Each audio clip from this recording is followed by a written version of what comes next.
Hello student, me Nate madam. Students, today we have to see remaining example in practice set 2.2. Practice सेटमधले आपण पहिले 5 example पाहिलेले आहेत.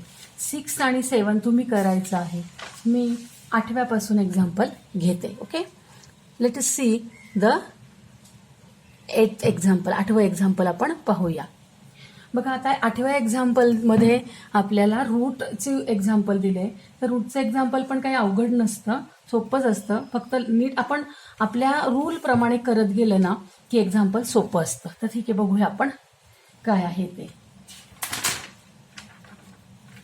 तर बघूया आपण 3x² plus 3x² minus 2√6x plus 2 = 0.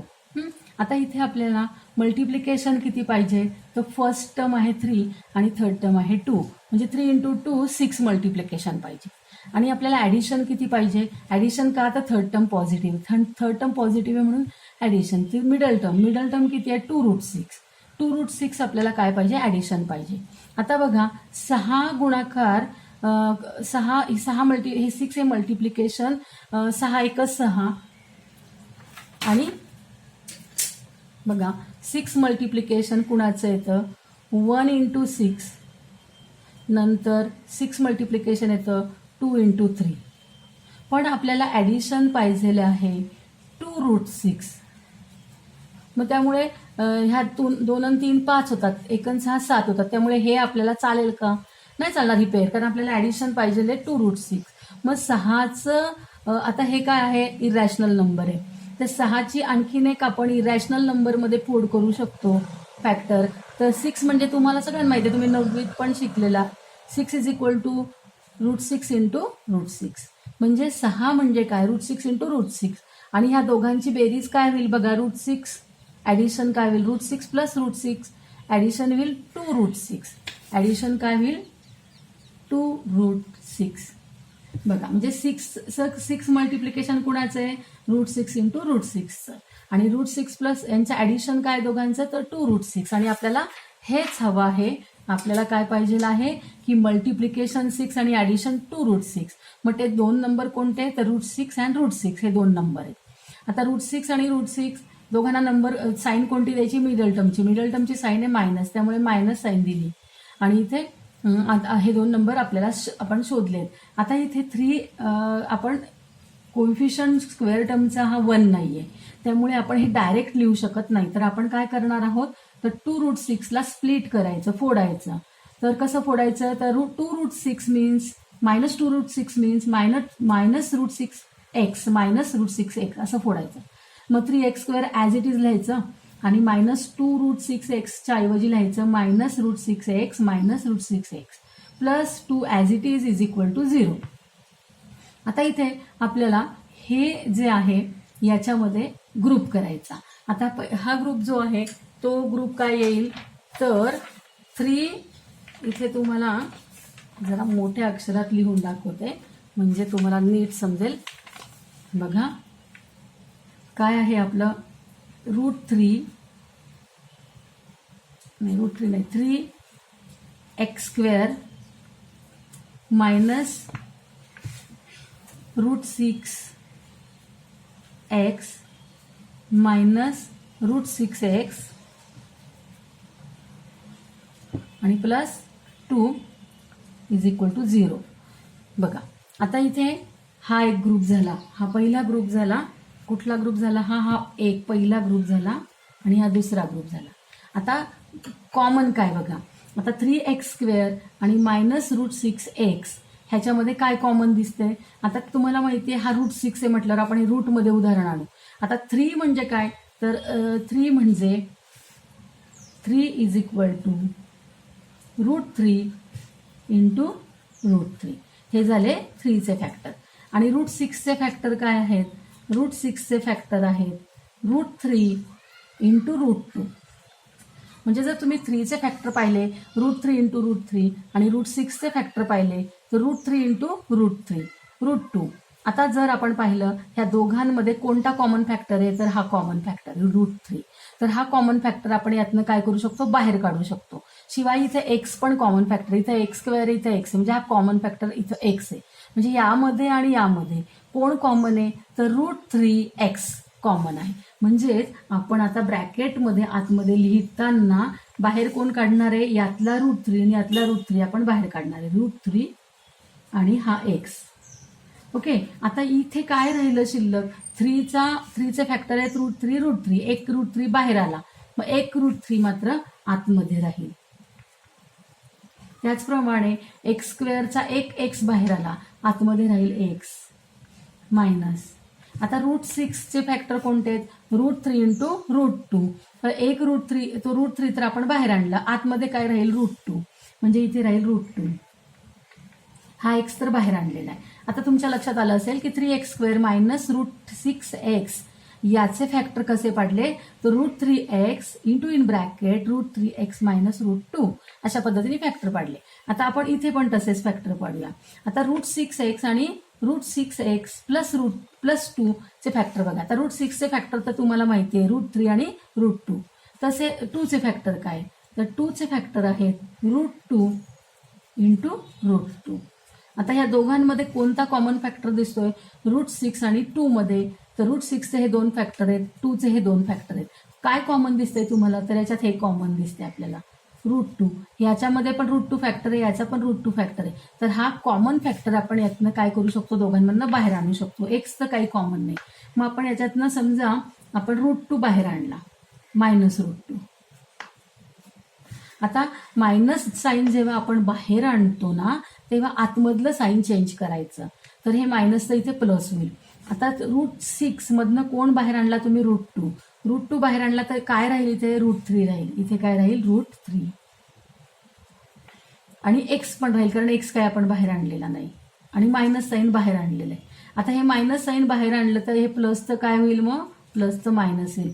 जेव्हा आपण मायनस साईन बाहेर आणतो तेव्हा आतलं साईन चेंज करायचं. आता 2 म्हणजे काय, तर 2 म्हणजे √2 × √2. तर ह्या √2 मधला एक √2 तुम्ही बाहेर आणलेला आहे, मग आतमध्ये एक शिल्लक राहील, एक √2 शिल्लक राहील, √2 इथं शिल्लक राहील, = 0. अशा पद्धतीने आपण फॅक्टर पाडलेले आहेत. आता हा √3x मायनस √2 इथे पण आहे आणि इकडे पण आहे. हा ब्रॅकेटच आपण कॉमन काढूया. आता ब्रॅकेट कॉमन काढूया, √3x मायनस √2. इथे परत दुसरा ब्रॅकेट, ह्या ब्रॅकेटमध्ये काय राहील, या टर्म मधला एवढा ब्रॅकेट बाहेर आणला तर इथे काय शिल्लक राहिलं, √3x मायनस हे पूर्ण बाहेर आणलं, इथे काय राहिलं, √2 = 0. आता अशा पद्धतीने 2 ब्रॅकेट आपल्याला मिळाले. आता हा ब्रॅकेट 0 किंवा हा ब्रॅकेट 0, √3x मायनस √2 = 0 और √3x मायनस √2 = 0. आता हा जर 0 केला तर हा मायनस √2 इकडे येईल, √3x = √2. इथे पण तसंच होईल, हा मायनस √2, √3x = √2, मायनसचा प्लस होईल. आणि आता हा √3 ते काय करतोय, गुणाकारात, इकडे भागाकारात येईल, x = √2/√3. इथे पण तसंच होईल, हा √3 भागाकारात येईल, √2/√3. म्हणजे आपल्याला सेम काय मिळाला, रूट मिळाला आहे. मग ह्या इक्वेशनचे रूट काय आहे, ह्या इक्वेशनचे रूट आहे √2/√3, √2/√3 एकच आहे. म्हणून आपण इथं लिहिलंय की √2/√3 is only one root of the given quadratic equation. ह्या इक्वेशनचे रूट आहे. आता तुम्ही काय करा की हा व्हिडिओ तुम्ही 2-3 वेळा पहा, म्हणजे तुम्हाला रूटचे एक्झाम्पल अवघड वाटणार नाही. ओके, आता आपण नेक्स्ट एक्झाम्पल पाहूया. आपलं नेक्स्ट एक्झाम्पल आहे 9वं एक्झाम्पल आहे 2m in bracket m minus 24. आता आपण काय करायचं, तर याला सिम्प्लिफाय करायचं. 2m × m 2m², 2m × -24, तर 2 × 24 काय येईल, 48m = 50. 50 इकडे आणल्यावर हा स्टँडर्ड फॉर्ममध्ये इक्वेशन आणायचं आपण.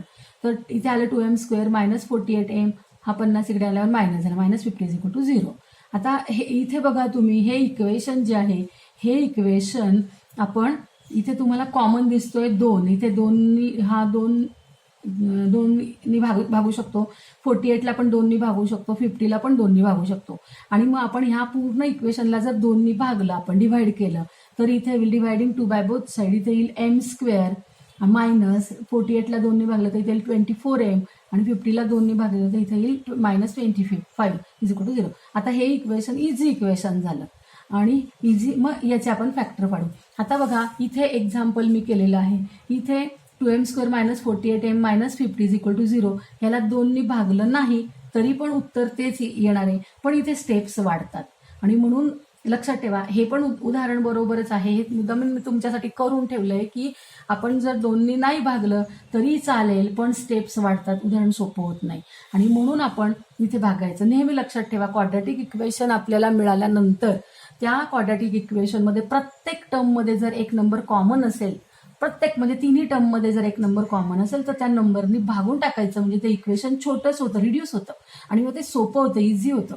म्हणून आता 2m² - 48m - 50ला जर आपण 2 डिव्हाइड केलं तर इक्वेशन मिळालं m² - 24m - 25 is equal to 0. आता इथे ह्या इक्वेशनमध्ये आपल्याला मल्टिप्लिकेशन किती पाहिजे? फर्स्ट टर्म 1 आहे अँड थर्ड टर्म 25 आहे. 1 × 25 इज इक्वल टू 25. 25 आपल्याला काय पाहिजे? मल्टिप्लिकेशन 25 गुणाकार पाहिजे. आणि थर्ड टर्म काय? निगेटिव्ह. थर्ड टर्म निगेटिव्ह म्हणून सबट्रॅक्शनची पेअर, वजाबाकीची पेअर. वजाबाकी किती पाहिजे? 24, मिडल टर्म इतकी. म्हणजे 25 गुणाकार आणि 24 वजाबाकी असे 2 नंबर कोणते? 25 गुणाकार 25 × 25. 25 मधनं 1 गेला 24, म्हणजे 2 पेअर नंबर्स जे सापडले ते 25 आणि 1. आता थर्ड टर्म निगेटिव्ह असल्यामुळे काय करावं लागेल आपल्याला? तर दोन्ही मिळालेल्या नंबरला डिफरंट साईन द्यायची. डिफरंट साईन देताना कोणता रूल वापरायचा? तर जो मोठा नंबर आहे, बिगर नंबर आहे, त्या बिगर नंबरला मिडल टर्मची साईन द्यायची. मिडल टर्मची साईन इथे मायनस आहे, त्यामुळे ही 25ला पण मायनस साईन दिली. आणि जो स्मॉलर नंबर आहे, स्मॉलर नंबरला याच्या अपोजिट साईन द्यायची. ओके. आता इथे -25 + 1 हे 2 नंबर आहे. आता बघा इथे स्क्वेअर टर्मचा कोएफिशियंट 1 असल्यामुळे तुम्ही डायरेक्ट इथं लिहू शकता हे 2 numbers. m - 25 × m + 1 is equal to 0. m - 25 is equal to 0 म्हणून m इज इक्वल टू +25 आणि m + 1 is equal to 0, therefore m is equal to -1. मग याचे आपल्याला रूट्स काय मिळाले? 25 आणि -1 are the roots of the given quadratic equation. बघा, जर का आपण याला 2 डिव्हाइड केलं नसतं, समजा आपण 2 डिव्हाइड केलं नसतं, तर आपल्याला काय मिळालं असतं? तर आपल्याला 2m² - 48m - 50 मिळालं असतं. आणि मग मल्टिप्लिकेशन आपल्याला 2 × 50 म्हणजे 100 गुणाकार पाहिजे आणि 48 काय पाहिजे? 48 वजाबाकी पाहिजे. मग 50 आणि 2 हे नंबर मिळाले असते. मग ह्या 2 स्टेप आपल्याला वाढवाव्या लागल्या असत्या. ह्या 2 स्टेप वाढवून सॉल्व्ह केल्यानंतर उत्तर काय येतं? m is equal to -1. इकडे पण m इज इक्वल टू -1 आले. m इज इक्वल टू 25, इकडे पण m इज इक्वल टू 25 आले. ते अँसर सेम येणार आहे, पण हे जे इझी होतं तसं याला स्टेप्स वाढतात. आणि म्हणून लक्षात ठेवा, कोणतेही क्वाड्रॅटिक इक्वेशन सॉल्व्ह करताना त्याच्यामध्ये कॉमन नंबर आहे का बघून घ्यायचं. कॉमन नंबर असेल तर डिवाइड करून टाकायचं आणि मग सोडवायचं. तसं सोडवलं चुकत नाही, पण आपलंच काम वाढतं. आणि म्हणून मी तुम्हाला हे पण एक्झाम्पल इथं सोडून दाखवलेलं आहे.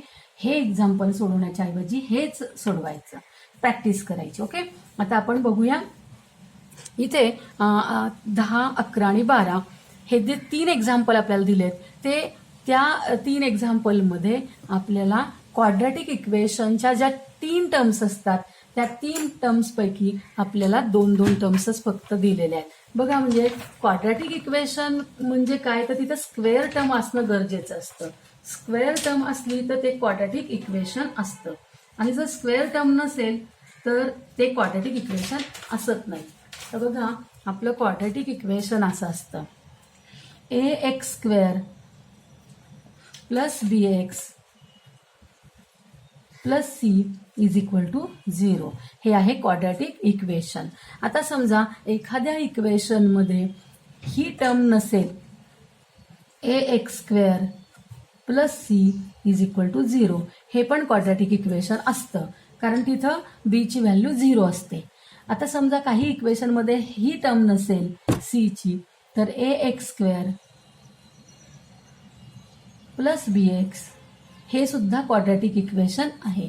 म्हणजे तिन्ही टर्म्स असल्या तरी ते क्वाड्रॅटिक इक्वेशन असतं. समजा मिडल टर्म नसेल तरी ते क्वाड्रॅटिक इक्वेशन असतं. समजा कॉन्स्टंट टर्म थर्ड टर्म नसेल तरी ते क्वाड्रॅटिक इक्वेशन असतं. पण जर फर्स्ट टर्म नसेल, समजा ax² हीच टर्म नसेल तर bx + c is equal to 0 हे क्वाड्रॅटिक इक्वेशन दिसतंय का? नाही. हे कुठलं इक्वेशन आहे? लिनियर इक्वेशन आहे. तर हे क्वाड्रॅटिक इक्वेशन असणार नाही. ओके. तर मग आपल्याला परीक्षेला हे इक्वेशन सॉल्व करायला येऊ शकतं, हे पण येऊ शकतं, हे पण येऊ शकतं. आता आपण आता काय करूया, ही 2 प्रकारचे एक्झाम्पल सोडवूया. आपल्याला दिलेलं आहे 10व्या एक्झाम्पलमध्ये आपल्याला दिलेलं आहे 25m² इज इक्वल टू 9. आता इथे 25m² इज इक्वल टू 9 इथे स्क्वेअर टर्म दिलेली आहे आणि हा 9 आपण इकडे आणूया. 25m² - 9 is equal to 0. इथे मिडल टर्म दिलेली नाही. जेव्हा मिडल टर्म दिलेली नसते तेव्हा आपण हा फॉर्म्युला यूज करू शकतो. काय फॉर्म्युला? a² - b²चा हा तुम्ही 7वीत शिकलेला आहात, 8वीत शिकलेला आहात, 9वीत पण शिकलेला आहात. किती वेळा तुम्ही तो फॉर्म्युला शिकलाय. जर 2 स्क्वेअरची सबट्रॅक्शन असेल तर याचे फॅक्टर कसे पाडतो आपण? तर 2 ब्रॅकेटमध्ये, एका ब्रॅकेटमध्ये फर्स्ट टर्मचा स्क्वेअर रूट आणि सेकंड टर्मचा स्क्वेअर रूट यांची ॲडिशन आणि दुसऱ्या ब्रॅकेटमध्ये त्यांची सबट्रॅक्शन, हे त्याचे फॅक्टर्स असतात. सेम आपण इथे करू शकतो. आता 25m² - 9. आता इथे 25m² कुणाचा स्क्वेअर आहे? 5mचा स्क्वेअर आहे आणि हा कुणाचा? 3चा. मग इथे काय येतील आता इथे सांगा. या रूलप्रमाणे इथे 5m² - 3 तर याचा स्क्वेअर रूट आहे 5m, याचा आहे 3, एकदा प्लस आणि एकदा मायनस, असे फॅक्टर इथे पडते. हे कोणता फॉर्म्युला यूज केला आपण? a² - b² is equal to a + b × a - b. हे कधी यूज करायचा? जर तुम्हाला मिडल टर्म दिलेली नसेल तेव्हा हा फॉर्म्युला यूज करायचा. तर मग इथे आलेला आहे 5m + 3 5m - 3 is equal to 0. आता हे 2 ब्रॅकेट 0 असतील, त्यांचं मल्टिप्लिकेशन जर 0 असेल तर त्याचा अर्थ काय होतो? एक तर हा ब्रॅकेट 0 असेल किंवा हा ब्रॅकेट 0 असेल. If 5m + 3 is equal to 0 then 5m is equal to -3 और 5m - 3 is equal to 0 5m is equal to +3. मग m इज इक्वल टू काय? हा 5 इकडे भाग करताना m is equal to -3/5, m is equal to 3/5. Therefore -3/5 and 3/5 are the roots of the given quadratic equation. हे समजलं का तुम्हाला? आपण 9 एक्झाम्पल जे केलेले आहेत त्याच्यामध्ये तिन्ही टर्म्स दिलेल्या होत्या. 10व्या एक्झाम्पलमध्ये आपल्याला मिडल टर्म दिलेली नाहीये आणि मिडल टर्म जेव्हा दिलेली नसते तेव्हा हा फॉर्म्युला आपण यूज करायचा. 12वं एक्झाम्पल पण तसंच आहे. आपण पहिल्यांदा 12वं एक्झाम्पल बघूया. 12व्या एक्झाम्पलमध्ये बघा m² - 11 इज इक्वल टू 0. इथं तुम्हाला मिडल टर्म दिलेली नाही. मग मिडल टर्म दिलेली नसेल तेव्हा आपण तो फॉर्म्युला यूज करणार आहोत. आता पहिल्यांदा आपण m² म्हणजे कुणाचा स्क्वेअर? mचा स्क्वेअर. आणि 11 हा कुणाचा स्क्वेअर आहे? तर हा √11चा स्क्वेअर आहे. म्हणजे √11 हा कुणाचा स्क्वेअर आहे? तर हा आहे याचा स्क्वेअर, म्हणजे 11चा स्क्वेअर रूटचा स्क्वेअर. ओके. मग आता इथे काय येईल? m² - √11चा square. मग आता इथे कोणता फॉर्म्युला यूज करणार आहोत आपण? तर इथे फॉर्म्युला आपण यूज करणार आहोत a² - b² is equal to a + b × a - b. हा फॉर्म्युला आपण इथे यूज करणार आहोत. तर इथे काय येणार आहे? a² कोण आहे? m², म्हणजे a कोण येईल? ब्रॅकेटमध्ये m येईल. आणि इथं b² कोण आहे? √11². मग b ची व्हॅल्यू √11 म्हणजे या ब्रॅकेटमध्ये m + √11 इंटू ह्या ब्रॅकेटमध्ये m - √11 येईल. ओके.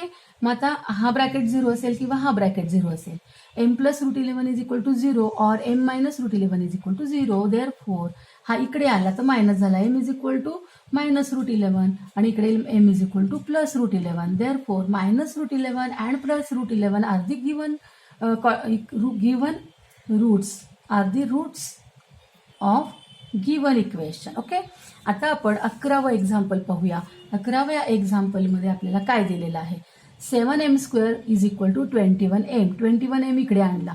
7m² - 21m. इथे आपल्याला कुठली टर्म दिलेली नाहीये, तर आपल्याला इथे टर्म दिलेली नाहीये थर्ड टर्म. m² ची टर्म दिलेली आहे, नंतर m ची पण टर्म दिलेली आहे. पण थर्ड टर्म जी असते ती दिलेली नाही, ती 0 आहे बघा. ओके, मग आता ज्या वेळेस आपल्याला असं दिलेलं असतं तेव्हा पण आणखीन सोपं असतं ते एक्झाम्पल. इथे आपल्याला काय करायचं, तर एम तर कॉमन दिसतोय तो काढून घ्यायचा. ह्या दोघांमधून काय कॉमन दिसतोय, तर एम. आणखीन 7 इथे आहे. 21 मध्ये पण 7 हा फॅक्टर असतो. 21 म्हणजे काय, 21 मीन्स 7 इंटू 3. तर मग आता इथं 7 इंटू 3, इथं 7 इंटू एम स्क्वेअर. आता हा 7 बाहेर काढला, एम स्क्वेअर बाहेर काढला. आता 7 बाहेर काढला तर इथे काय, 7 एम बाहेर काढला तर इथं काय राहिला, एम राहिला. आता 21 एम मधनं 7 एम बाहेर आला तर इथं काय राहिला, 7 म्हणजे 3 राहिला आणि हा एम बाहेर आला, म्हणजे एम मायनस 3 हे एवढं राहिलेलं आहे. आता बघा 7 m into m minus 3 is equal to 0, म्हणजे याचा अर्थ 7 एम इज इक्वल टू 0 असेल किंवा m minus 3 is equal to 0 असेल. 7 एम म्हणजे 7 तर काही 0 असणार नाही, मग कोण 0 असेल, एम इज इक्वल टू 0 असेल.